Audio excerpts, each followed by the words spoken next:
एक और बड़ी खबर आ रही है और वो खबर आर्मी चीफ के बयान से जुड़ी हुई है। आर्मी चीफ ने चीन की मंशा पर गंभीर सवाल उठाए हैं। यथास्थिति बदलने की कोशिश कर रहा है चीन, ये कहा है एमएम नरवणे ने। पड़ोसियों से संपर्क बढ़ाकर चीन से निपट सकते हैं, ये बयान आया है उनका। और कहा है कि चीन की वजह से नेपाल में राजनीतिक उथल पुथल है। तो आपको याद होगा एमएम नरवणे नेपाल के दौरे पर भी गए थे, जिसके बाद भारत और नेपाल के रिश्तों में जो हाल में थोड़ी सी कड़वाहट देखने को मिली थी उसमें सुधार आया था।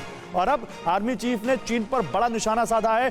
देखिए, एक तरफ डिसएंगेजमेंट प्रोसेस, दूसरी तरफ चीन की मंशा पर आर्मी चीफ सवाल उठा रहे हैं। तो जाहिर है आप समझ सकते हैं कि चीन पर किस तरह से अभी भी भरोसा नहीं किया जा सकता पूरी तरह से, इसीलिए चौकन्ना रहने की जरूरत है। आपको बिग वॉल पर बताते हैं कि आर्मी चीफ के इस बयान को कैसे देखें। सेना प्रमुख ने चीन को लेकर बहुत ही साफ गोई से बड़ी बातें कही हैं। खास बात यह है कि ये बातें चीन से एलएसी पर सहमति बनने की बात कही गई है। जो मैं आपसे कह रहा हूं कि एक तरफ डिसएंगेजमेंट प्रोसेस चल रहा है, यानी दोनों देशों की सेनाएं पैगोनसो लेक के किनारे से अपने आप को विड्रॉ कर रही हैं, फिंगर 1 से लेकर फिंगर 8 के बीच। और इसके बाद जब आर्मी चीफ ये कह रहे हो तो इसका सीधा मतलब है कि ये सीधा सवाल है कि क्या चीन के साथ हम जो हालात सामान्य होते देख रहे हैं उस पर आंखें मूंद कर भरोसा करना चाहिए या फिर अभी भी सतर्क रहने की जरूरत है। आइए देखते हैं जनरल नरवणे ने चीन को लेकर और क्या कुछ कहा है। जनरल नरवणे क्या कह रहे हैं, आइए आपको बताते हैं।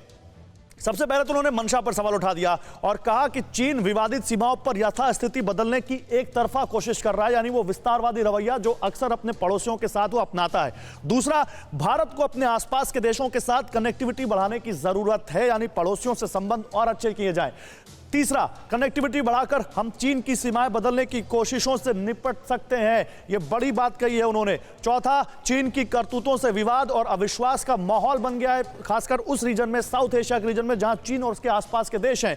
नेपाल भारत का पारंपरिक मित्र, लेकिन वहां हुए भारी चाइनीज निवेश से स्थिति बिगड़ी है, यह कहा है आर्मी चीफ ने। और नेपाल में तो इस वक्त संवैधानिक संकट खड़ा हो गया है, वहां की सरकार कटघरे में है और इसके पीछे भी नेपाल का, चीन का हाथ बताया जा रहा है। टॉप 9 रोज सुबह 7 बजे और शाम 7 बजे सिर्फ TV9 भारतवर्ष पर।